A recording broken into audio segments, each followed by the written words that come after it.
Nerd Rage Renegades.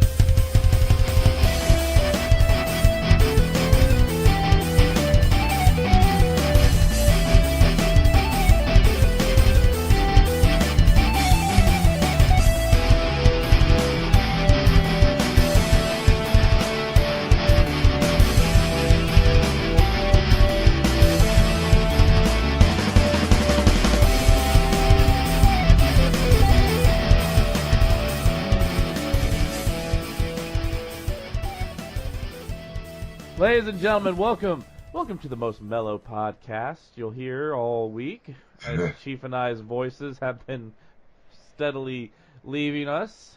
I'm kind of down almost to Barry White level. I'm getting down low.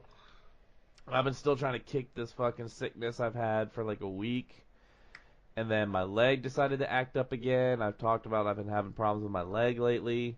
It started acting up again, and today of all days, when I have a big job interview, my leg decides to go fucking upside down, fucking shit, so I'm hobbling to get to my interview and shit.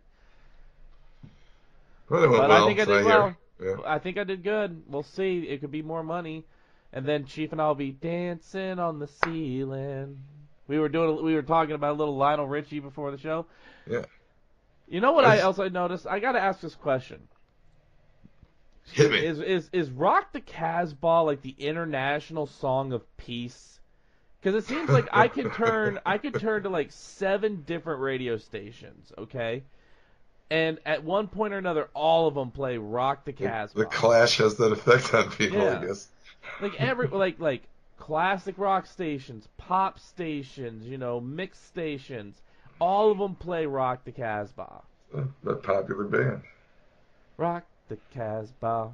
The thing is, though, whenever I hear that, somehow I only see like when it gets to the chorus where it's like Rock the Casbah, rock. All I can think of is like Muppet dancing.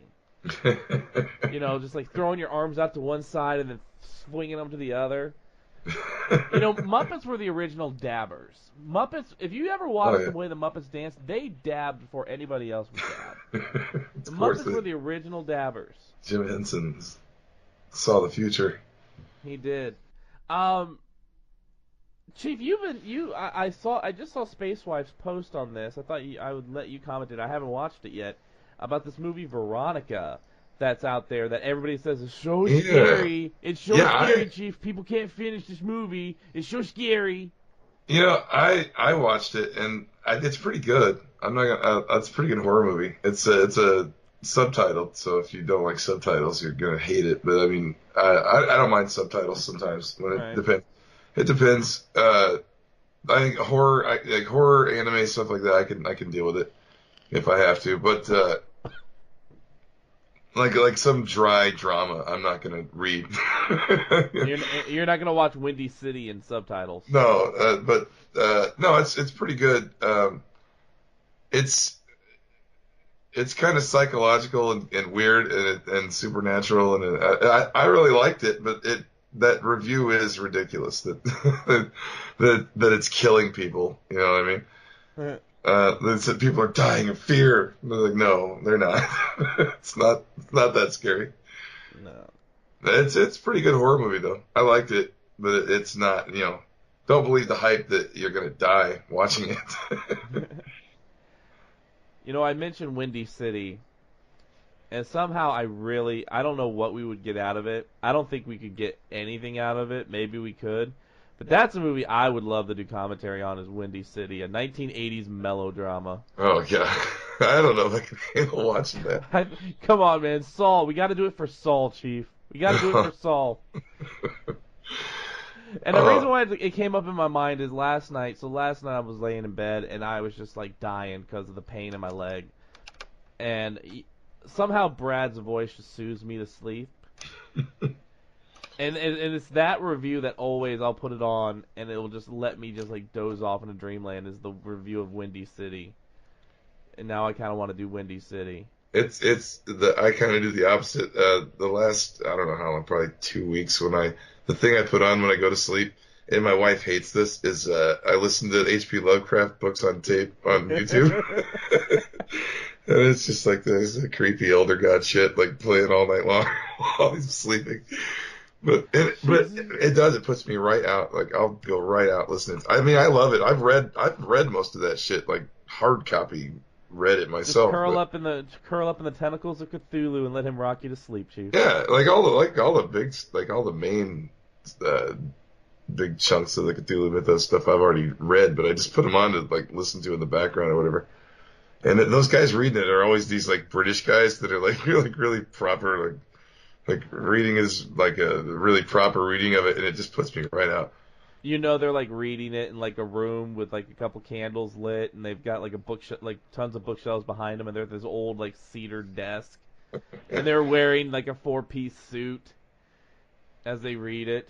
From a huge dusty leather bound copy of Lovecraft stories. The candle they're reading it by is on top of a skull. It's like been melted on top of a skull. Brown Jenkins is there on the desk. Oh man. So I've made it to Calamity Ganon in Legend of Zelda: Breath of the Wild, the final boss of the game. I have how many hours? Do you know how many hours you logged on it?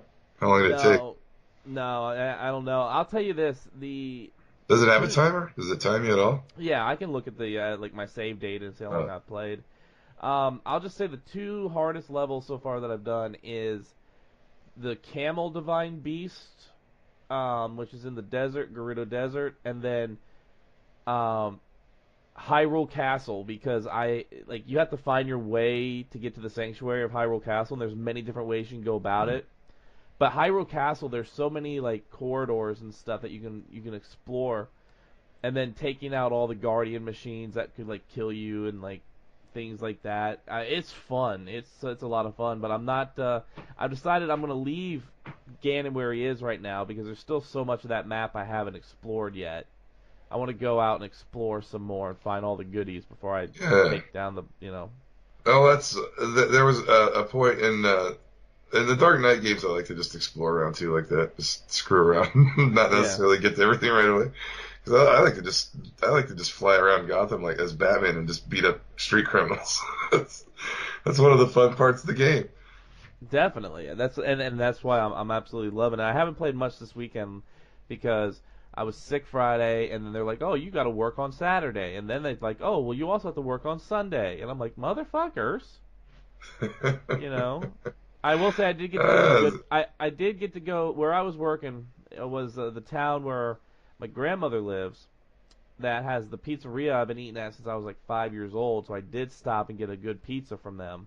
And now I'm craving it again. It's like, damn it, when am I gonna get back down there again? Because I'm craving that fucking pizza. So that was good. Interview today, which went fantastic. The best pizza I ever ate in my whole life. Oddly enough, I ate in I think it was Atlanta, Georgia. I was in Atlanta, Georgia, and me and my wife, I think we were married then, I think. But we were heading to Florida, and we stopped in Georgia, and we ordered pizza from someplace. And man, I don't know if it was just because I was on the road for only 18 hours, but it was the best pizza I ever ate in my life. And it was just this local place down there, and I can't even remember the name of it, and I'll never have it again. But I still say the best pizza in America is down somewhere around Atlanta, Georgia.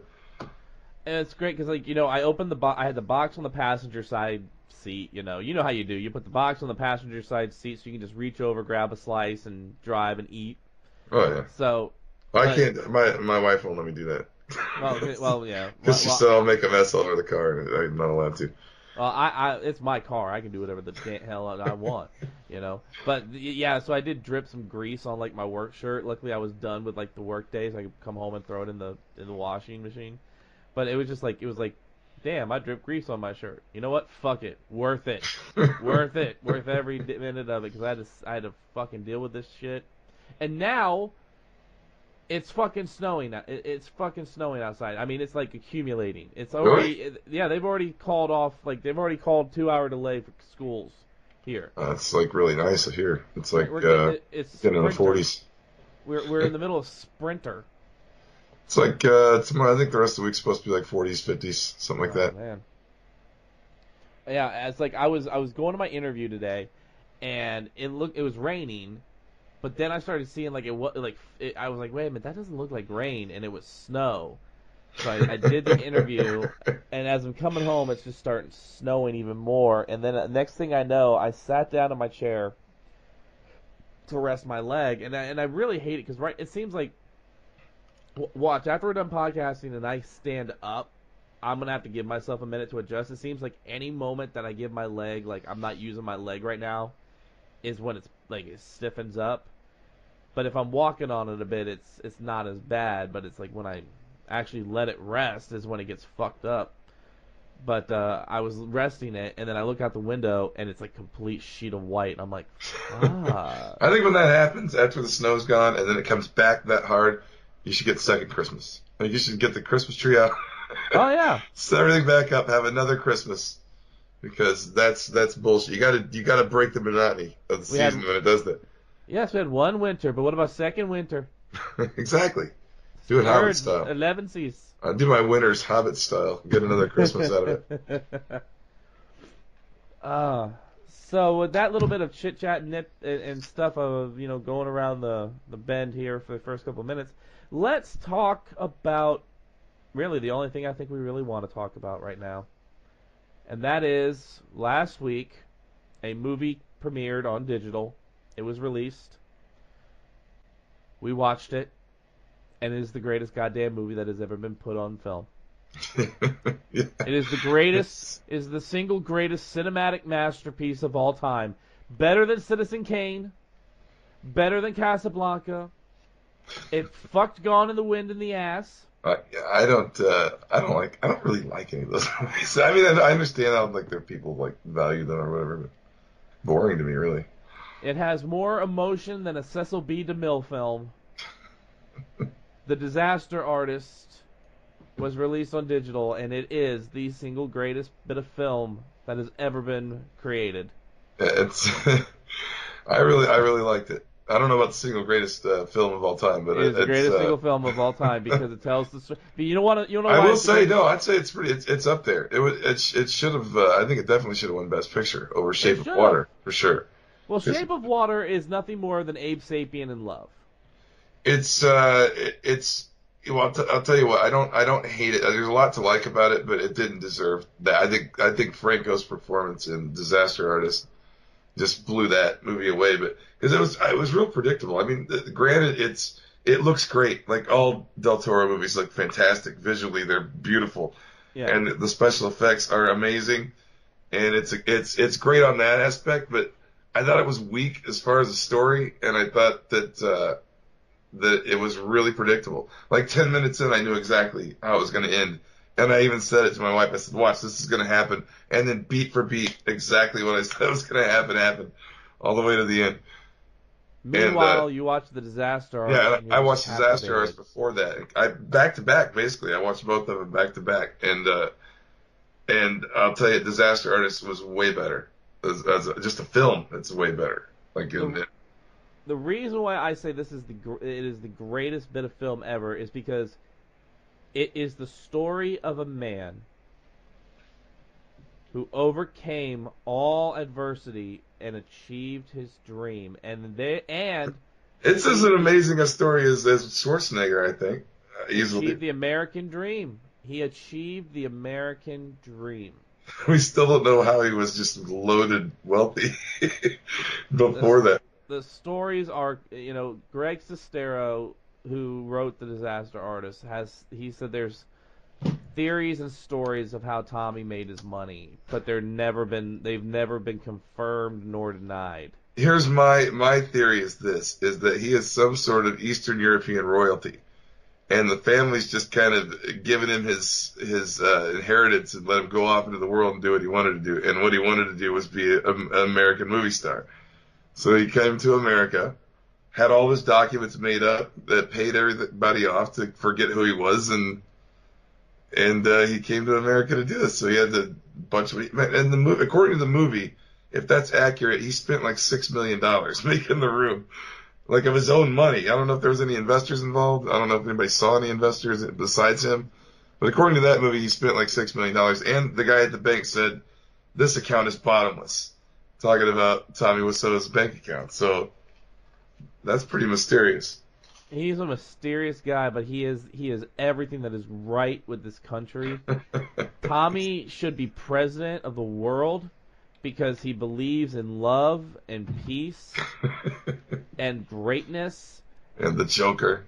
And the Joker. Where is the Batman? Why so serious? Just at the beginning of that, he's just going, ah! You ever dance with the devil in the pale moonlight? I have.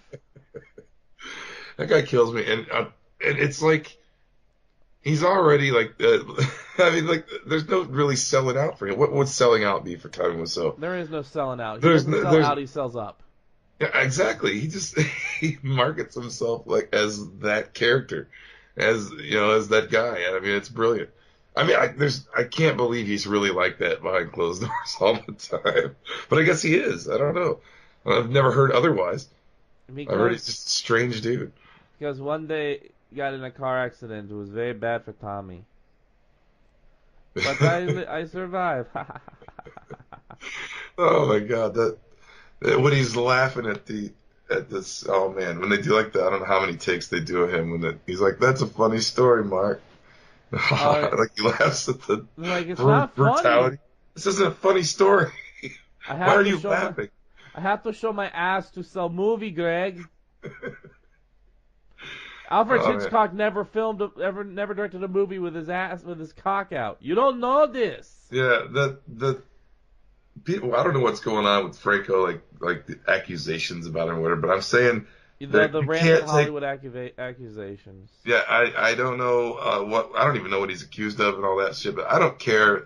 That performance is fucking brilliant in that movie. He became Tommy Wiseau. Yeah, becomes the I know James Franco's work from a lot of other movies, a lot of different kind of movies, like from Planet of the Apes to serious drama stuff to comedies and like Pineapple Express. But I mean, I know his work well, and I know I've seen everything Tommy Wiseau's done, just because I'm fascinated by that guy. So I've seen The Room multiple times. I've seen his YouTube channel, The Neighbors, his Hulu series. We watched all that together, and I know Tommy Wiseau fairly well just seeing in different interviews, different mediums.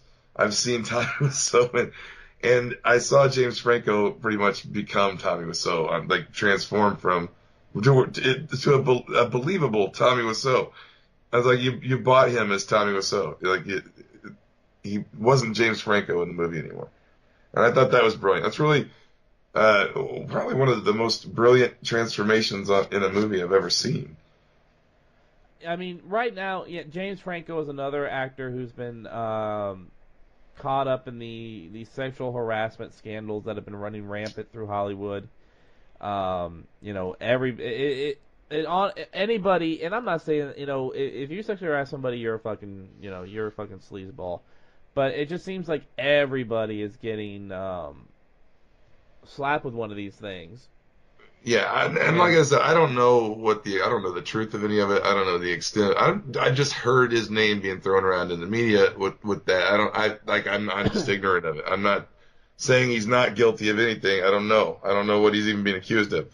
But I'm just saying overall that no matter what the guy's done, he is a brilliant actor, no matter what. Because I'm just saying that's a brilliant performance.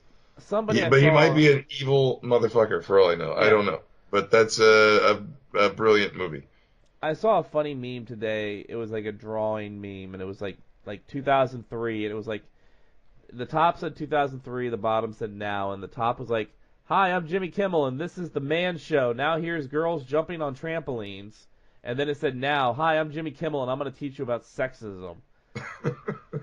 It's like, I had to laugh. I'm like, I remember when Jimmy Kimmel was nothing but dick, fart jokes, girls, boobs, and all this other stuff, and now he's... I thought it was weird for him to make the jump from... Well, he was like on Howard Stern all the time for a while, like after the Man Show, on and off Howard Stern, and And I just thought it was weird that you'd go from like Comedy Central to like getting like the top rated talk show in the country. It's crazy. Yeah, and honestly, I don't like Jimmy Kimmel. I I think just he's don't know how he annoying. got. So, yeah, I don't think he's that super talented. I just don't I understand how he mean, got that far. none of them are Carson. None of them are Carson. Dating myself, but none of them have the personality that like I think a talk show host should have. It's kind of like Johnny Carson was. It was kind of like just coming to a friend's house. Like people would be there for like just ran. Like I remember watching it. It probably has something to do with age too, because the older, like all these hosts are younger than us now. Well, yeah, It's but like the little punk talking to me. but you Well, remember Jimmy like Kimmel's older than me though, but I mean, I just don't think he's that talented to have the number one show. but you remember watching like Johnny Carson and Johnny Carson's show was filmed in Hollywood in a soundstage where other TV shows and stuff like that were being filmed as well, and those actors from those other shows would just randomly come over to Johnny's set and sit out in the chairs and talk to Johnny for like 5 minutes. Peter Falk would do it like all the time, or Rodney Dangerfield would just show up and give a quick 5 to 10 minute comedy spiel and then leave. Or nowadays it's kind of like, hi, I'm Jimmy Kimmel, and tonight on late night we have this actress that has done nothing and this actress who has done nothing, but we're going to talk about the stuff they've done nothing. I don't know who I don't guests really are. even watch since Letterman went off. I haven't watched any late night anything just because Letterman was. I grew up watching. I remember when I was a kid. My dad was a big fan of Letterman because Letterman was like the weatherman for a time in Indianapolis, and my dad, growing up in Indiana, he was a fan of Letterman's even then, and then he went and he had like a daytime talk show, and I remember watching the David Letterman daytime talk show. So I grew up watching Letterman even more than Carson, really, just because my dad was a huge fan of Letterman, so that's what we watched. And my dad didn't like Carson all that much. He'd watch him sometimes as like the lead into Letterman, but he wasn't a huge fan of him. So it's like mainly David Letterman. But yeah, ever since Letterman, I don't really like any of these new late night guys. Yeah. But back to James Franco and the Disaster Artist. I loved the film. Now his brother as an actor, I liked him. I think he was nowhere near as strong as James was in the movie. Yeah, I think it was kind of meant to be more telling the experience of the guy, and showing Tommy Wiseau like what a strange fucking guy he is. But I think he was kind of pulled back a little bit to like let Franco shine in that. And Panda needs some royalty rights for this movie. She needs to get some like royalty checks because there's a line in that film that is from Panda. It was she uttered this line. She made it famous. Why is he fucking her belly button? I think you know what? To be fair though, I think almost everybody who's seen that movie has said the same thing. Yeah. I think that's pretty obvious that what he's doing in that scene because it's so awkward and strange. It's hard to miss. It's hard to miss what he's doing. I make this film for you, Greg. Nobody understands my vision. This is bathroom. It is for director only. You don't use it. It's fine. It's like this alley set looks just like the real alley over there. Yes, it does. Very expensive. This is like, real Hollywood movie. Yes, but why didn't we just shoot in the alley right there? This is a big Hollywood movie. Come on. Well, normally you rent the equipment. No, I buy. He bought like a studio's worth of cameras. He Like bought 'em HD, right 35 millimeter. He shot on HD and he shot on film. He shot the room simultaneously on digital and on film at the same time. No differentiation of lights. Double the crew. And just the famous scene of, I did not hit her. It's bullshit. I did not hit her. I did not. Oh, hi, Mark. Just that scene alone that they had to go, it was like 60-something or 100-something takes. And he had shit in his pockets that he just grabbed off a table. And that wasn't even the costume. That wasn't even the costume for that scene. He just grabbed it randomly off the rack. Oh man, one of the coolest things is at the very end they show all the side by sides of the real scene from the Yeah. room with Franco, and man, he nails every beat on the flower shop. If you watch the flower shop one, where when they open the scene, it shows them both, and man, he hits every beat exactly on Tommy Wiseau and does it. It almost sounds like it's like an echo of each other. It's that Yeah. close. And man, it's pretty amazing to watch. Some of the other ones are like the old lady that plays the mother. She's a little off from the actual scene. Like a couple of them are a little off, but man, Franco nailed every every fucking time that they did it. Like did a reenactment of the scenes that he was nailing was so like right for beat, like his How, inflection, everything. everything. How old is Denny supposed to be? Same age as you. 16, 15? I'm Oh, 26. yeah, see? The same thing. Same thing. No, why am I calling him Chris R? Can I just call him Chris? His name is Chris R. You call him Chris R. So weird. This is Johnny. He's all American man, and maybe he's a vampire. I don't know. The also this was it this week that they just premiered that bounty hunter movie that he's going to be in. Yeah, Scary Love. Oh man, he's in. I still have yet to see Samurai Cop 2, and it is on Prime, and Tommy Wiseau is in it. I believe he plays an Asian role. My wife said she thinks he's supposed to be Asian in the movie, and he's a ninja, and I think he's playing an Asian role. I gotta see it. I can't confirm that. That's just what I've been told. So I'm gonna watch that at some point this week. And apparently, Best Friends is going to be a 2-volume movie. That's So, like, amazing. Couldn't ask for more. couldn't ask for more. And apparently, from what I'm reading, so we know that in that movie, Tommy is a mortician, and him and Greg, he picks up Greg on like the side of the road, and they become friends, and they make all this money. Apparently, that's going to be like volume 1. Volume 2 is Greg steals all of Tommy's money and runs away. So then Tommy goes after him, to hunt Oh, him down to get his like money and stuff back. some was so justice. That's the only type of justice is Wiseau justice. And it better say that at the beginning. It better say Wiseau Films. You'll see. I have two logos. See, Two no, logos. normally with any other guy, I would say this guy's played out. It's hackneyed at this point. This guy's just a goofball. But Tommy Wiseau is different in the fact that he does have that vision. The fact that that's what separates him from a 15-minute flash in the pan kind of dude. He still has that vision. He still wants to be a big star. He still thinks he's a big star, and it's everything he touches is fucking gold because he has that just deluded vision about what he's making is like really truly worthy of art and like really believes it's in his art. And it makes you start to believe it. He's amazing, And he doesn't care. He does it his way. my theory about his origin, I have a new theory. I just divide. He is every bad idea, every goofed line in a movie. He is the living embodiment of a Mystery Science Theater 3000 movie that is combined all of the bad movies of all time have combined and formed into one guy, and he is a walking Mystery Science Theater riff, and everything he touches for the rest of his life will be gold to watch. I guarantee it.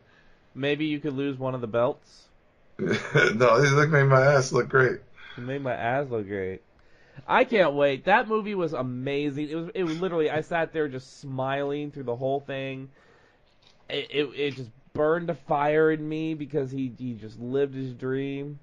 And you said that you looked at Space Wife and were just like, fuck, he's watching this. He's gonna have us on like the Tonight Show or the Day Show tomorrow. Yeah, I was thinking. I said this. I thought for sure this will inspire because in an odd way it kind of reminded me of Spin the way he is with the show. The way Tommy Wiseau just knew he was destined to be famous. He just said, we're gonna do it. We're gonna live this dream. And we're gonna do it. And he did it. And Yeah, I no. am sitting here with no pants on, so You know, because I have to, you know, I have to show my ass to sell the podcast. He's filming it from the backside so we can use it later for something. Nobody ever podcasted with their dicks out. You don't know this. You work for me. I can be asshole. Alfred Hitchcock with birds scare people. Ah, Real birds. real birds, Greg. He's great in that movie. Like I said, say what you will, but he's that movie. You can't take that performance away from him. It's brilliant. And then, of course, the best is the after credits scene where it's where it's Franco and Tommy together. Oh yeah, I check every movie now for those because of Marvel, basically. So I got to check every goddamn movie that's out for behind the, after the credits thing. And luckily I checked this one, and it's a brilliant exchange between the real Tommy and Franco as Tommy. Yeah, so good. Did you know that He-Man and the Masters of the Universe, the movie, had a after credits scene? I don't know. I don't think so. Yeah. So you remember the live action Dolph Lundgren He-Man? Oh, of course. Remember how he threw Skeletor off a bridge or something, and Skeletor fell into the bowels of Grayskull? Yeah. So if you watch the whole movie, watch all the credits, at the very end, Skeletor pops out of this liquid and goes, "I'll be back." To set up a sequel for the Dolph Lundgren.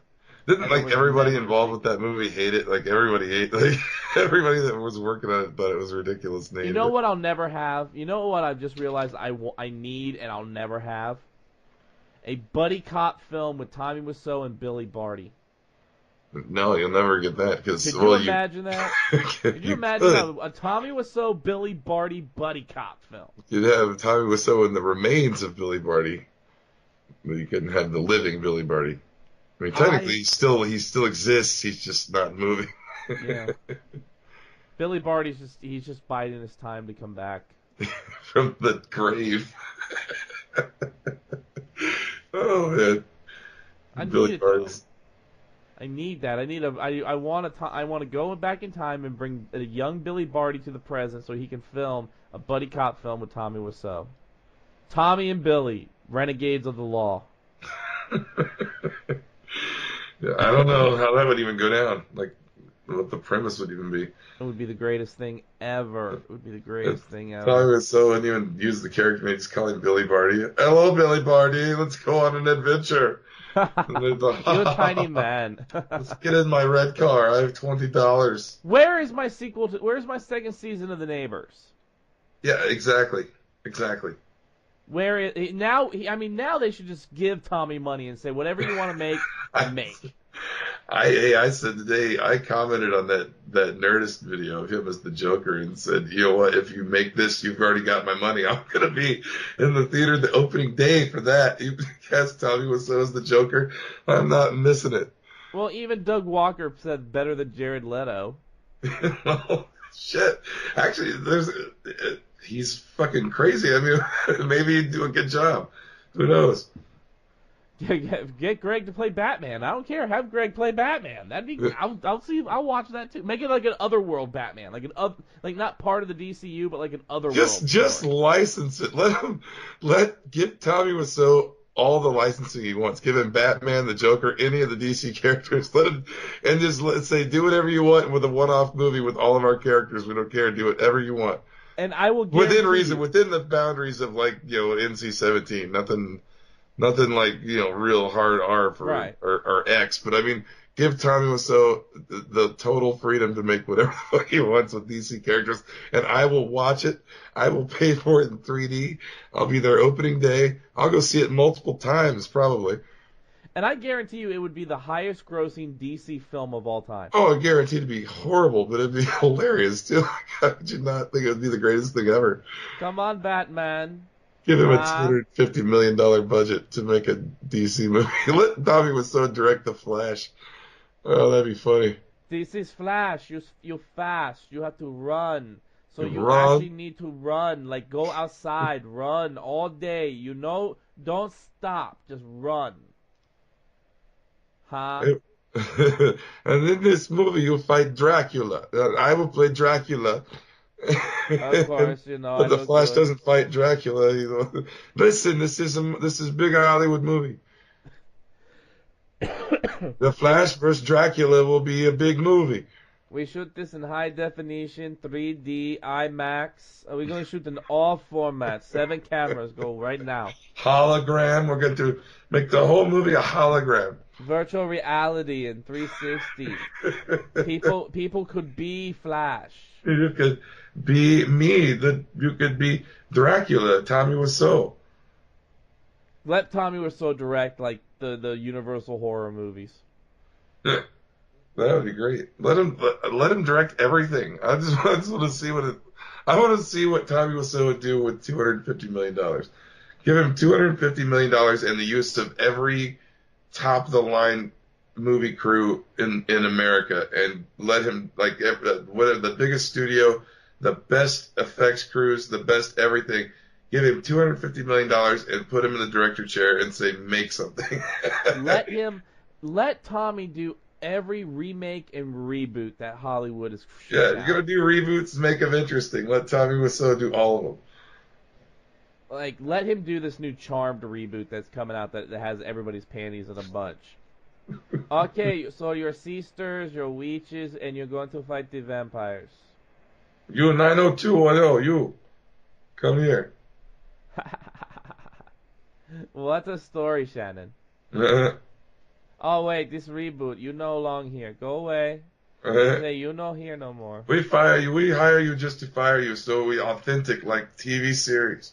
Okay, so your name Magnum, you drive red car, and you wear Tommy Wiseau underwear on the beach. You always fight with old man who gives you money, kind of like Greg and me. Oh God, I can't. Have they casted Higgins yet on the Magnum PI? Yeah, it's a woman this time, I think. A younger woman that's going to be younger than the Magnum character, I guess. I don't know. It's a weird age reversal. Is she gonna be just as funny as Higgins, like the original Higgins? They're not going to be able to duplicate the success of that show. That's going to get canceled in a year. I guarantee it. And it's not because of any casting. It's because everybody's sick of reboots. Nobody's gonna like a rebooted Tom Selleck. Like they tried to reboot Kolchak, it didn't work because they tried to cast a young guy as Kolchak, and it was lame. Wasn't there. It wasn't Darren McGavin, so see stupid. the thing about that is like Magnum PI, you have to have the smoothness and the suaveness of Tom Selleck. Yeah, I don't even know who they cast as Magnum PI. Who did they cast as Magnum PI? Jay Hernandez. See, I'm not even familiar with who that is. I have no idea. Let me see here. Jay Hernandez. Television debut in NBC's Hang Time. He was in Friday Night Lights. It's gonna be different. He was in Hostel too. He was one of the assholes. Oh, okay. I think I know who that is. He was in Suicide Squad. Yeah, okay. I think I know who that is. He was El Diablo in Suicide Squad. I'll tell you what the problem is going to be instantly with the Magnum PI reboot. It's because the aesthetic of what the smooth talking attractive dude has changed since 1982. Yeah. It's not, you can't be Mr. Big Bushy Mustache, short shorts, Hawaiian shirt and look cool anymore. That's like a laughable look that nobody digs. So they got to totally reboot the whole fucking character. So why not just create a new character and call it something else? I mean, it's not Magnum PI because Magnum PI is Big Bushy Mustache guy with the fucking Hawaiian shirt and chest hair and chest hair. And the chest hair and the diverse group of friends and a helicopter pilot friend and like all the different guys that help him out. So I mean that was more it was kind of like an ATeam kind of deal. It's like that's not the cool thing anymore. I mean it's like that character is like old like a dinosaur to kids today and to people. It's like the people would say that Magnum PI is sexist if they did it the way they did it with Tom Selleck.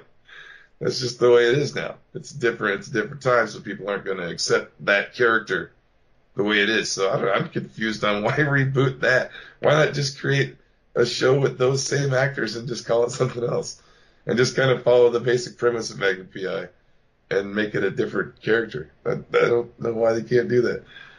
Yeah, Perdita Weeks will be playing Juliet Higgins. Yeah, it's weird. It's a weird. It's a weird thing to reboot. I don't know. Well, no. You want to know what is even weirder?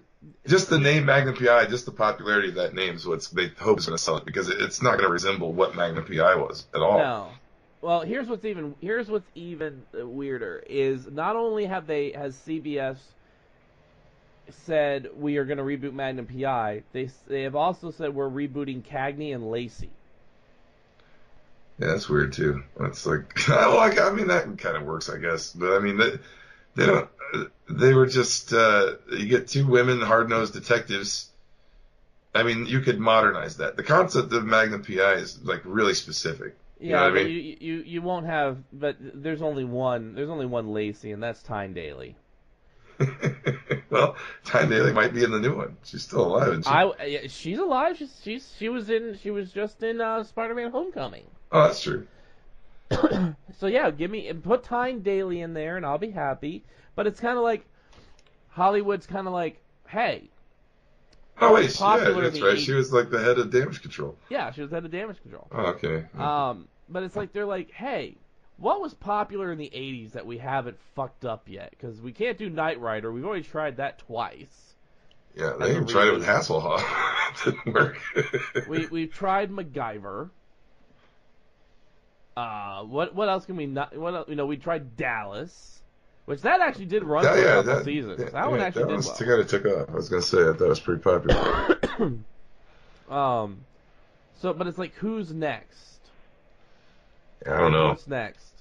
It just depends on what it is, on what they're trying to do. I mean, they brought back the X-Files, but they brought back the original cast, and they didn't wait like 45 years to do it. So, like the actors are all still relatively competent at what they're doing. So I guess. Do you think they could do like an A-Team this time based off like Iraqi and Afghanistan vets? Well, they remade the A-Team with they kind of already did that, didn't they? With the movie. Yeah, the movie was kind of like that. It was I think it was updated from Vietnam. I think it was in like maybe the first Gulf War, set around that time or something. But I thought my idea for the A-Team was even better. I thought that the A-Team movie should have been Mr. T, Dirk Benedict, what's his name? The guy that plays Murdoch. I can't. Is it Matt something? I can't. No, it's not Matt. I keep thinking Matt Frewer, but that's Max Headroom. Like the dude that plays Murdoch. Dwight Schultz. Yeah, Barkley from Next Generation. Yeah. But I thought the three original guys that are still alive are finding it hard to get gigs all separately, and George Peppard is dead, and so they all decide to reform the actual A-Team.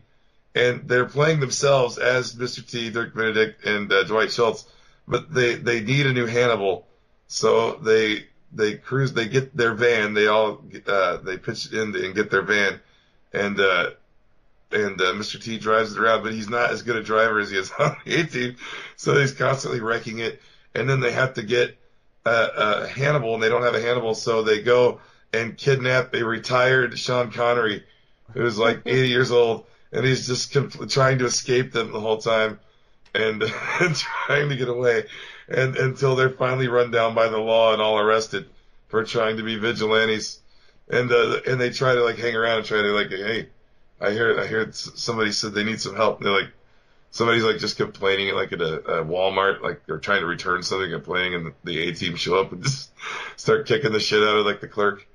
Kind of like that episode of Family Guy where they were like they dressed up as the A-Team, and then they would just go around like trying to solve like everybody's like this bar stool is like this bar stool is wobbly. Yeah, but I still think the angle with Sean Connery is original. They're all down and out. They can't even do convention appearances anymore, and so they all decide to really form the A-Team as themselves. I think we need a reboot of the Father Downing Mysteries. With who though? See, and that's the only problem, because who would replace Tom Bosley? Nobody can replace Tom Bosley. John Goodman could do it, maybe. Have you seen the trailer for the reboot of Roseanne? Yeah. I honestly think it looks kind of funny. I'm probably gonna watch it just because I watched the old series. So, I love the old series. I love anything John Goodman is in. Anything John Goodman yeah, I mean, it's makes it gonna 10 be, times and better. Roseanne too. I mean, you gotta remember, Roseanne was like fucking practically ruled the country at one time. As She was long as she doesn't sing the national anthem. well, that's when she started getting weird, kind of started losing it. When she was like hanging around Tom Arnold and singing. She became like a peanut farmer or something. No, I think, yeah, but she's like a iconic comedian, Yeah. like from back in the day. So. And it looks like the whole cast is coming back. Yeah, So, it looked like it. Looked like everybody was back I on it. just It love, looked pretty good. I just love I watched the trailer and I loved it that it was like, Dan, I thought you were dead. And he's just like, why does everybody think I'm dead? Oh, so apparently she's gonna like wake up from a dream and like he's like the whole Dan dying thing was all hallucination or something. Yeah, Patrick Duffy's in the shower. Um, Bob Newhart wakes up next to his old wife. like the only one that won't be back is Glenn Quinn that I know of. I don't know who that. Who's that? Who was that on the show? The kid, the That was young kid. That was Becky's husband Oh, okay, yeah, that guy. All right. because he died of a heroin overdose. Now they've said that Well, they could recast that role. Didn't they recast it on the show anyway? Didn't like one of the Wilson brothers play it at one time or something? no, because he died after Angel because he did Roseanne, then he went to did Angel, and then he died. But and Sarah Chalk, who of course was the second Becky, is going to be playing a new character because the original Becky's coming back. That's weird. We're gonna have both of them on the show at the same Yeah. time. Sandra Bernhard is going to be back. So It looked to me like the whole from the trailer the whole like the set and everything looked exactly the same as it did before. Like looked like even like the way it was shot and everything.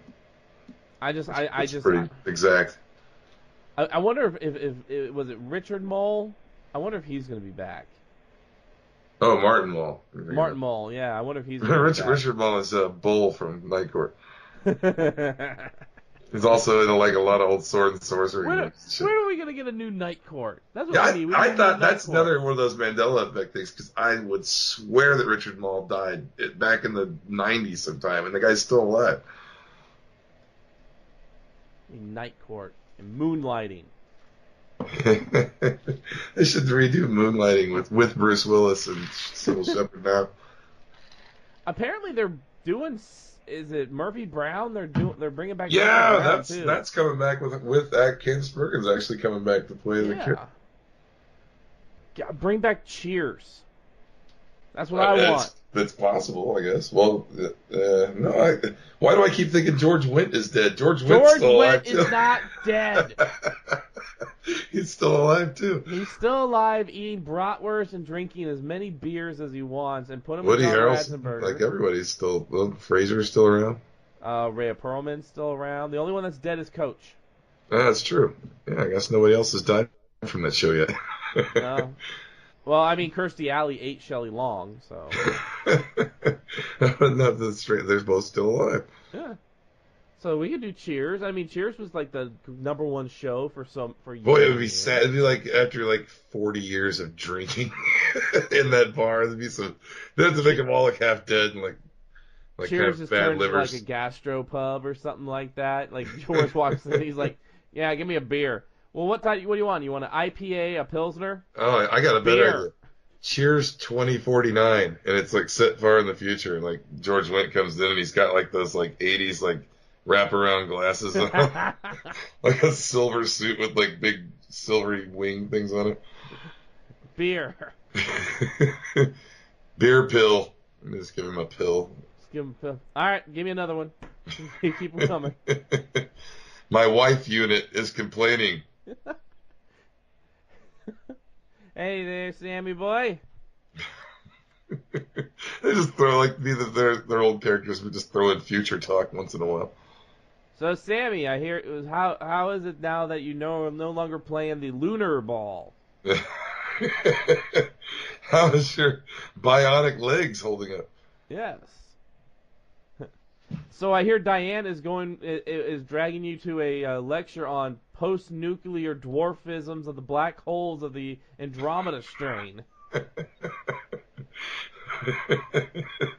Sounds boring. Yes, beer. Oh, man. See, there's so many ideas, and we could write them, and Tommy could direct them. Exactly. Let us. If you're gonna do a reboot, let's make it interesting. That's all I'm saying. Like if you're gonna redo Cheers 2049. If you're gonna redo, let's do Family Ties, but set in Dickensian London. Facts of Life, but Facts of Life 1485. Exactly.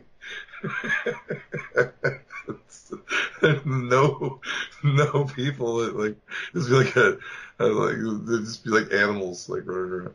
Night Court, the Spanish Inquisition years. Nobody expects the Spanish Inquisition. The possibilities are endless. Like, okay, I got one off the wall. Dr. Quinn, Medicine Woman. 3,000. Where she meets a rugged cybernetic mountain man and falls in love with him while she's treating a small futuristic She meets town. a Klingon. It's a Star Trek crossover. She meets a Klingon. Nurses him back to health. It's funny because I remember watching Dr. Quinn, Medicine Woman with my family. It was like religion. Like they watched it every weekend, but I can't remember like a damn thing about that fucking show. Really, I remember Jane Seymour being hot as hell. That's about it. Yeah, I hear she's a real jerk, like in real life, though. Well, she's Jane Seymour. She can be a jerk. Everybody knows the coolest. Forgive her for anything. She murdered a man. That's fine. Everybody knows the coolest British actress is Helen Mirren. Because she's foul-mouthed, and she absolutely loves that she did Caligula. And she's Nicolas Cage's mother in National Treasure. And she hasn't gone crazy like Malcolm McDowell. Yeah, he started doing some, like, well, he did the Halloween movies. He's doing some bigger budget movies recently. Yeah, but do we really want to count those two films? I mean, shit. No, but the new one sounds like might be cool. The new one sounds great. I guess this new Halloween film, it's basically you have Halloween happened, the original one. Yeah, it's eliminating everything in between. So the end of the first one, Michael's body disappears, if I remember correctly. Yeah, it's like on the ground and then it's not there. Yeah. So this one picks up with what happened 20 years, like all those years later. Well, like in the second Michael's one of just those, been out like there. they shoot him in the eyes and like they set him on fire. Yeah. Loomis lights himself on fire, and so they're just gonna eliminate stars. everything after the first movie, and just this is a direct sequel to the first one, and the second one didn't happen. Yeah, no little Cult of the Thorn or anything like that. Oh damn! My favorite part of Halloween. The only question is, will we actually get a funeral for Ben Tramer? Because Ben Tramer got killed, and they never talked about it, and they never established why. Yeah. Well, poor one-off character. Ben Tramer's grave is still cold. He wasn't important. Maybe he'll be maybe he's going to be Michael Myers. Maybe it's not really Michael Myers. We're never going to get Paul Rudd as Tommy Doyle. Never happened. That's right. And Never happened. The one girl that was in the Rob Zombie ones. Which one? Scout Taylor Thompson or whatever. Yeah, whatever. The one that was played in Lori. The one that the one that was like in when she was a little girl, she was in like 4 and 5. She was in the. She's actually a really good actress. She's actually amazing. Danielle Harris, I actually like her as an actress. That's she didn't happen, no. Yeah, she didn't happen. Michael doesn't have a niece. No, he's not an indestructible monster either. Apparently. No, Michael's a man. He's just a man with a mission. So I can't wait for that. I cannot wait for that. Give Tommy the reins to Halloween. Let him direct Halloween. You're a giant scary monster. I say anything. I mean, I don't see it. Just let him do one-off movies out of continuity stuff. Oh, let him do a Star Wars movie. let Tommy be Freddy Krueger. Oh. 1, 2. Oh, Tommy hi. coming for you. Oh, hi, I'm Freddy. Oh, hi, I in your dream. You I'm got Freddy Whistle. You dream weird, funny things, Mark. Buy my underwear. Look at my underwear. Oh, you don't buy underwear. Oh, sorry, I kill you with my knife hand. After my burns, these underwear fit so nice, and I wear all these belts and. Make my ass look great. We've already seen him in space. We already know Tommy can do space. Why, alien? Why you do this, exactly. alien? Well, and Scary Love is going to be in space too. I think, God, that looks good too. It's like Tommy Wiseau in Blade Runner. What he was meant to do. Oh man, I think anything the guy does is funny. I mean, just the way he acts is funny. He is the greatest. Interviews, anytime you talk, I'm fascinated. Anytime they talk to the guy, I gotta see it. Like I said, I've been tired. I have been trying to sleep and all this other stuff, trying to get this sickness to go away. Whew. So, we're going to go and we're going to be breaking into our comic reviews for the week. We want to thank everybody for joining us on the road to 200. That's right. How close are we? What is this, 180 coming up? 180. 20 more episodes. 20 weeks. 20 weeks. You'll get your C2E2 coverage in there, of course. Oh, yes, those 20 weeks. Indeed. You're gonna get C2E2 coverage. I'm looking at plane flights now. We're making it happen. It's gonna be awesome. This week, now that I am feeling better, this week, no ifs, ands, or buts. Friday, Force 4 will be on YouTube. I will be putting the Force 4 commentary on YouTube. It will be done this week. Oh, speaking of which, let me interrupt real quick. Last Jedi, just for your information, Spin, mainly for you. Anybody else out there probably won't know this. It'll already be out. But tonight at midnight, Last Jedi drops on digital. If you want to see it. I'll have to get that big piece of fan fiction. Yeah, I don't listen. I've heard people hate it and all this. I'm gonna watch it. I'll see. It's just like I talked to you yesterday. A lot of people are griping about season 2 of Jessica Jones, and you said it was actually pretty good. I like it way better than the first season. Yeah, I think it's pretty good. I mean, it's like I was never into the comic Jessica Jones, but the as a TV series, yeah, it's really watchable. It's good. It's like more of what she does this season. I think she's a private investigator. That's what she's doing in this season. I had so much trouble with her just being a bitch the whole time. It's like I just want to slap her and be like, you know what, shut the fuck up. Well, I mean, she's it's getting into some of that, like her actions and stuff. So I mean, like and she's learning where all of her rage and stuff comes from. So it's kind of getting into all that. But it's been more of a like a mystery like type drama show this season with superpowers than like initially it was her dealing with like personal shit. I mean, this season is about her personal shit with the genetic things, but it's referencing more. It's referencing other people and other heroes that were affected by this experiment and stuff. So it's a lot cooler, and it's more of a mystery about where were the heroes created and how did this happen? What were these experiments? It's more of a mystery like that than the first season. So it's pretty good. I like it. I'm up to episode 9. I'm not all the way done with it yet, but so far I like it so far. So there's all that. C2E2 coverage coming. A lot more coming down the pipe. Force 4 this Friday. Chiefs at Space Chief 75 on the Twitter. I'm at Nerd Rage Renegades. Facebook.com/NR Truth Radio. Christopher will tell you all the places that we are every week. The Nerd Rage Renegades are on the air every Wednesday on Podbean, Stitcher, Player FM, iTunes, Google Play, and every Thursday on GamingRebellion.com, Filling the Void Podcast Network, and now iHeartRadio. And now she's going to hit that spoiler alert because we're going to talk DC Comics. Yay. Spoiler alert. Spoiler alert. The Renegades are about to spoil this week's DC Comics.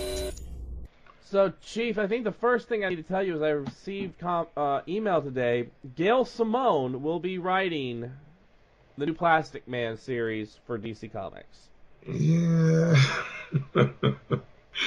Yeah, the artwork looked cool. That artwork I saw today was from that. It looks like it's got some good art. So we'll see. I mean, see if it's any good. Gail Simone and Adriana Mello are teaming up to do Plastic Man in June. And we'll see. I like the Terrifics. Is that going to continue on? That should continue on. See, I like that. I like that storyline. We'll see where it goes. I don't know. I'll see. Because I liked Gail Simone's Batgirl for the most part, and I don't know if that's just because it complemented a lot of Snyder Batman stories, or if it was just that I liked her Batgirl. But it was a lot darker, and the artwork was better. So this is only going to be a 6-issue miniseries for Plastic Man. I might give it a shot. I haven't seen the character in anything in so long. It'd be cool to read something with him. We'll see. We'll see. So this week, honestly, really good. Chief and I read different books this week. Yeah. Let me bring mine up here real quick. All right, here we go. I actually did read one more after I talked to you. I read Justice League of America number 26 this week, which is you know what's weird? It's because I don't regularly read this one, and but this is it's like Havoc in like the Adjudicator, and there's like they're trying to save this world, and it's like the end of some arc that I haven't really been paying attention to. But I mean, it's it's like Justice League of America seems to deal with a lot more like space and like more science fiction-y kind of stuff, which is kind of cool. But I gotta say I don't really dig the artwork that much. And once again, and Batman is like way like over the top, like can do anything because he like punches out like a super powerful alien with his Batman earthquake gloves. And I don't know, it's okay. I like the sci-fi aspects of Justice League, but like I said, I came like part way in the middle of this arc, and it's just okay with me, I guess. Oh, so that was Justice League of America? Yeah, well, yeah, long story short, Black Canary and Batman saved this planet with the help of the Adjudicator. They convince Havoc to sacrifice himself for the good of his world, and he does that. And one thing is, as we get at the end, we get Kronos comes back, makes an appearance, looking for Ray Palmer in the future for some reason. So, and it says 20 years in the future. So, and it says Ray Palmer is dead. So apparently Ray Palmer dies sometime within the next 20 years. So let's see where that goes. It's the next is a Death Race to the Dawn of Time. So it's gonna guest star, or the villain is Kronos, I guess. But that arc actually sounds kind of cool. I'll probably start reading that one. But I've been so in and out with Justice League. But it's like the whole series so far, from what I've read, is I dig that like Batman's involved with it a lot. But Batman just seems to be able to do fucking anything. Like he's just like the answer to everything. And the artwork is kind of lackluster, I think, in a lot of panels. And I don't mean that to be a slam to anybody, but I just don't dig it. And I mean, I like that it's like kind of weird, like they're almost kind of old school, like 70s kind of DC stories, like cosmic-y Justice League kind of stories. But I mean, yeah, it's just all right, I guess. It's one of those books like I come in the end of an arc like that, it's like it's kind of hard to get through, but pretty good. I'll give it like a mediocre rating. Yeah, like I read Supergirl this week. Supergirl, number 19, and I'll admit Steve Orlando hits and misses with me. Now this was him and Vita Ayala. As the writers, Jamal Campbell is the artist, which the artwork fantastic. I do enjoy the artwork, but I don't know how we go from a series of Supergirl where she's a Red Lantern, which were some of the best stories I read in the New 52 was her. The Red artwork Daughter is Krypton. cool though. I gotta say the artwork is pretty outstanding. But it starts off with Cameron Chase talking to Mr. Bones, Director Bones of the DEO. Yeah. And I'm thinking that this issue's going to have a lot going on between those two, and Bones is going to pull something out of his, he's going to pull more sinister stuff to try to take down Supergirl. And what it turns out being is a whole issue of the story a kid is telling of how Supergirl helped him. Well, okay, I can't really say him, because the kid's non-binary, and it's all about how Supergirl helped this individual come out to their parents about being non-binary and finding inner strength. I mean, yeah, good story if you're into that. But for me, I was looking for something a little bit more out of this issue, because it really just seemed kind of like a it's all like a flashback out of continuity kind of thing. Yeah. From what I'm looking at. The artwork is, I will say, the artwork is fucking amazing on this book. The artwork is great. It's just the story did not. I understand why it was there, because they're trying to build her, because Supergirl's kind of been blackballed and blacklisted, so they're trying to find, this guy's trying to find stories to kind of help her out, like feel good stories, but it seemed almost, I don't know, it was like one of those, it almost felt politically agendaed in a way, but not. So this one was kind of a lull. I'll still read Supergirl, but this one was like a lull for me. Well, Superman did a thing like this where it wasn't like any kind of political message or anything. It was like if anything, it was like a patriotic message, but it was like 2 issues of the Kents on vacation where like literally no action happened. They were showing telling historical things and people coming together for, to honor the dead and all this kind of thing. It just was kind of 2 lull issues in a row. And it's like, whenever they do like a flashback out of continuity, like this happened with where it's like out of the main DC continuity, it's like it's almost like throwing the brakes on a series. Yeah. I don't like that either. Well, that's the thing with Supergirl. She'll have some good issues, and then they'll hit the brakes like hard, and then try to revamp it back up. And why can't that be a subplot to current continuity, though? I mean, that's not to do a whole issue and just grind what's going on to a halt. This doesn't make any sense. I don't know. Now, I did read Titans, and I did enjoy Titans.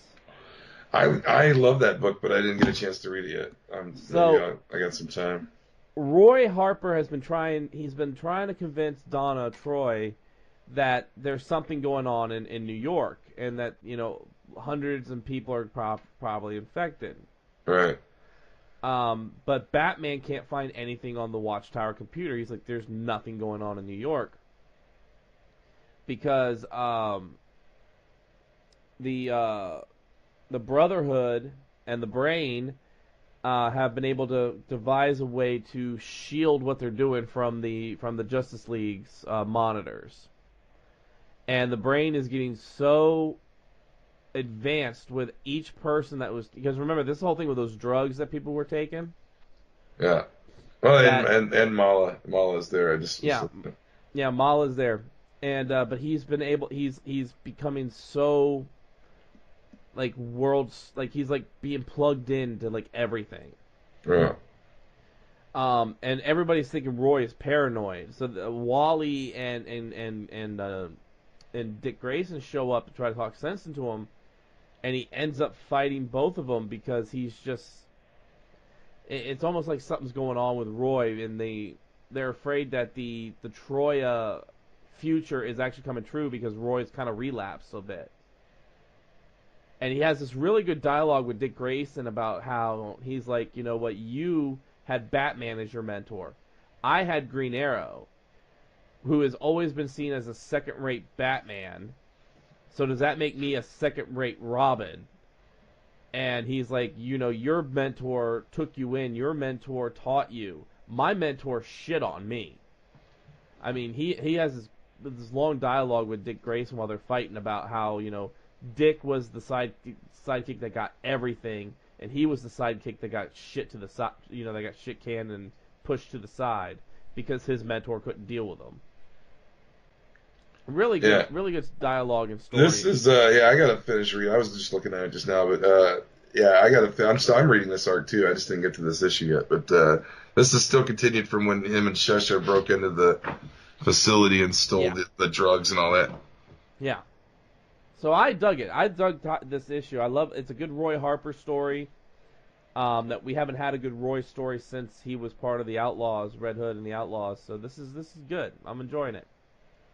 Yeah, it's kind of that movie was that book, Red Hood and the Outlaws in New 52 was kind of a fun book, and it got dark kind of during the Death of the Family tie-ins, but for the most part, that team was a pretty cool. There was like a lot of cool adventures and like more of a upbeat team, and then Roy Harper just took this weird decline after that, like got all solitude and weird. Yeah. But, okay, this, also I read, as I always do, I read Action. This one's basically, okay, let's see. Closer to the Bendis days. Yeah, Action, 999, this issue. This is the 999th issue of Action Comics with Superman. And, so this is, Sam Lane, Lois's dad, the army dude, coming to meet the family for the first time since they broke him out of, Logamba in the last issue, and Booster Gold changed time to bring Lois back to life. So, which kind of a little bit of a nod to the first Superman movie when he did that, and bringing Lois back to life. But so he comes in. They argue about their political differences, whatnot, while Clark is out saving the Earth from an asteroid. And there's some element inside of it. This asteroid that's kind of headed for Earth that Superman's going to take out, but there's an element inside of it that he cuts out, and upon entering Earth's atmosphere, it suddenly becomes really hard, like hardened to where almost Superman can't even hardly break it. It's this super indestructible material that he gets from this asteroid, and Superman decides that the Phantom Zone is too cruel a punishment for some villains. And he said all it's done is make these guys even meaner and hate me more when they break out and come after me. So he decides to test his theory with Cyborg Superman. So he pulls him out of the Phantom Zone, and he says, I'm going to try to rehabilitate you. But this room, he builds a cell out of this element from this asteroid, and he puts Cyborg Superman in there. And he tells him kind of what his thoughts are. Like, he thinks the Phantom Zone's too cruel for him, but he wants to try to rehabilitate him so that he's still like, you're still a murderer or whatever, but I'm going to try to rehabilitate you because the Phantom Zone's clearly not working for what I want to accomplish. And so they're working that out. I guess that's going to continue on where he's got Cyborg Superman locked up. I thought Mr. Oz killed the Cyborg Superman. No, he was putting I think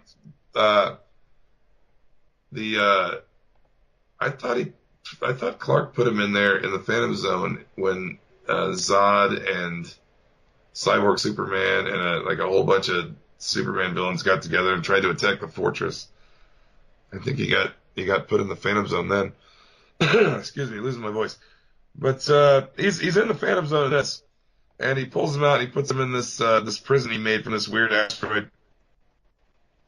And he's going to try to rehabilitate him. And then, so just in the nick of time as Lois, his father, is going to leave and storm out, Clark arrives home after dealing with the Cyborg Superman, smooths everything over, and initially they think, Jonathan Kent and Lois think he's going to tell Lois's father that he's Superman to get him to say.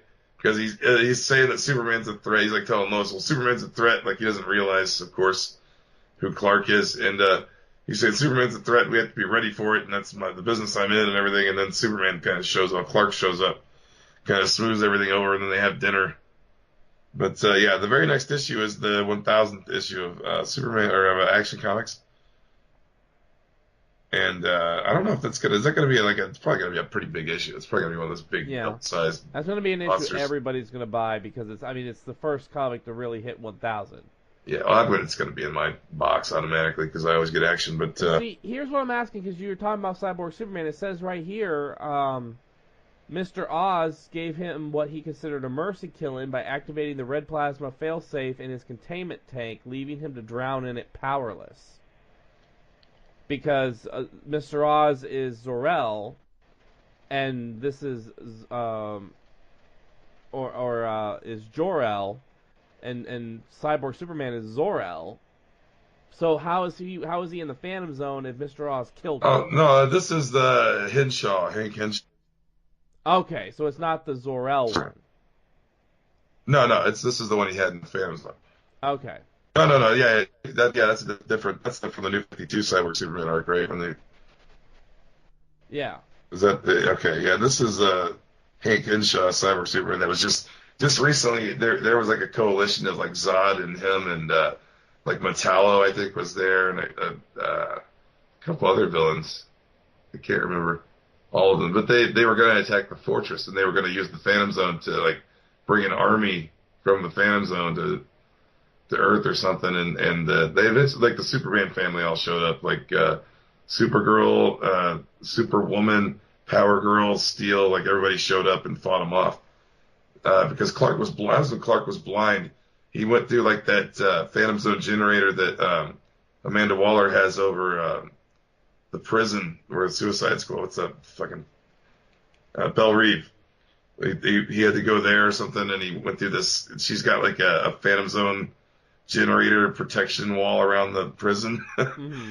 and he flew into it and he went blind for a while. So he still had all these villains chasing him. They were like following him all over, trying to destroy him.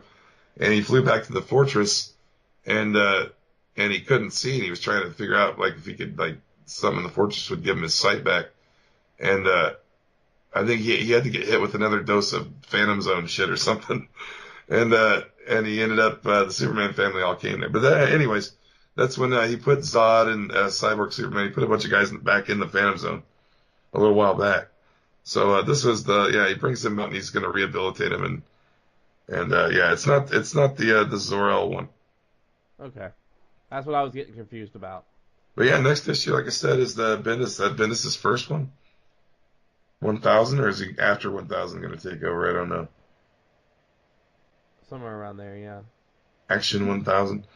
So that one, did you read Detective at all? No, not yet.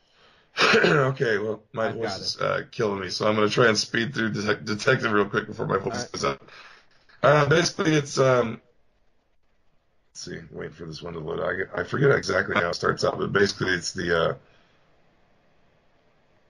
okay, this is where Batwoman's new team is starting to come together. She's got, all right. Well, first of all, it starts out with Orphan takes out some kidnappers, and it's talking about how Orphan's kind of screwed up mentally, and especially since the King Clayface thing where Clayface got killed, she's been kind of messed up because that was like her best friend. So they've got Leslie Tompkins giving her psychiatric help, and basically tells Bruce, you were there for all the boys, and Cassandra's fucked up. Cassandra's real fucked up, and you're not doing anything to help her. You're making her go out and fight as one of the team, and for some reason you were there for all the boys and you're ignoring her, and she's gonna burn herself up, fighting if you don't do something for her. So I guess that kind of plays into Bruce's decision to he's gonna disband. He stops the Knights Protocol. He disbands the team. He said he's going to go on like he usually does on his own, and he'll be there for the Bat family. I'll be there for the family if you need me, but there's no more team. And Tim Drake basically flips out and is like, this is all that I'm working for is for the future. And then he's starting to hear Mr. Oz in his head again too. So Tim Drake's kind of flipping out, and it's leading towards that moment where he's going to become the Tim Drake Batman that wants to kill everybody.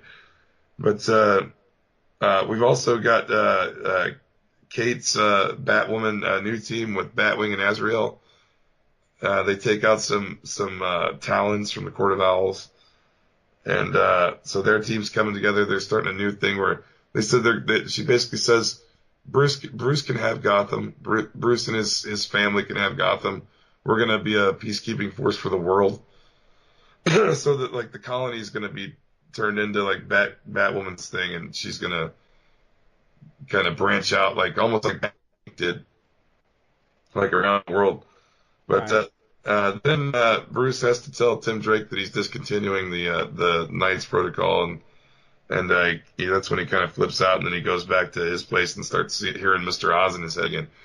So the next thing, and then we get Ulysses Hadrian Armstrong shows up and brings him the entire history of the future stolen right from the central computer of your future self. So he's got info from the future self Tim Drake to give to Tim Drake. So the next issue is going to be it's a new arc called Batman Eternal, harkening back to the title Batman Eternal, I guess. Right. Part 1. So we'll see where that's going. But yeah, I'm kind of digging it. So anyways, Detective, pretty good. It gets good sometimes, real good sometimes, and sometimes it's just kind of good. This is one of those issues, but I dug it. Flash also pretty good. It's we're getting ready for the War of the Flashes. Grodd at the end of this one. I'm gonna speed through it real quick. Like the Flash, boom. Basically, Barry Allen tries to get his powers back. He ends up doing exactly what Grodd wants and takes the lightning rod wand and puts it exactly where Grodd wants him to, because then it makes Grodd, he gets his powers back, but it makes Grodd be able to connect to all the Speed Force users and control them all. So now he has all of the Flash family controlled and under his control, and now it's going to be War of the Flashes coming up. So pretty good, leading into War of the Flashes. Grodd, always cool. Grodd is dying, by the way. I'm not sure if he's completely healed because now he's tapped into the Speed Force again. But pretty good, as usual, Flash. And that's going to do it before my voice just rips to shreds. And before mine goes, I did the last one that I read this week was Red Hood and the Outlaws. Still working this whole thing where the Bizarro, this is where it's going to be interesting because you got the Bizarros coming in Superman. Yeah. But you still have this Bizarro with Red Hood. I saw somebody say that wasn't original. Like, oh, come on, Bizarro. Like, why? Somebody was bitching saying that the Bizarro storyline wasn't. I was like, are you kidding? Bizarro's a long-time character. Why can't they use him? It's been a while since they've used him in a Superman story. Why not? Because that's not the comics I read. I've been reading for like 3 years and blah, blah, blah. Okay. But no, so Bizarro's created this thing that's basically, it's kind of the same way that they try to do with Civil War II, where he's able to pinpoint crimes before they happen. Yeah. And it's been able to make it so that they know what's gonna, not all three of the outlaws have to be there. One can take care of it because they know what's gonna happen. But they constantly still think something's going on with Bizarro, that he's not quite right. So Red Hood's following him, and meanwhile Artemis finds a secret chamber in his room with a Lazarus pit and these things in tanks. So the next one is the next one's it's called Do You Really Want to Know? Because it's what's in those tanks.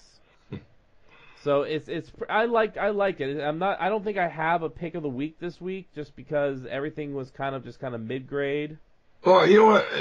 There wasn't a lot of books this week either. It's just the one. Like sometimes there's a lot of books and sometimes there's not. This week was one of those kind of middle of the road weeks where I've noticed the way the books come out.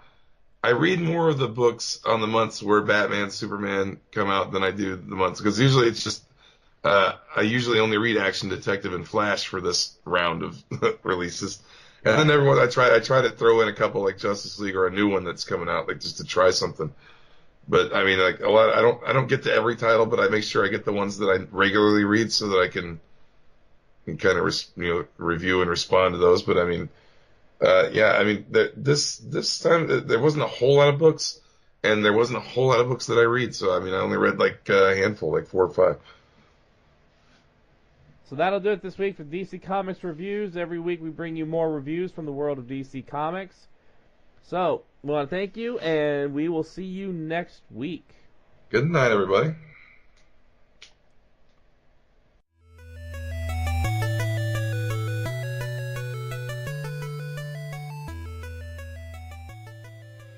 Nerd Rage Renegades.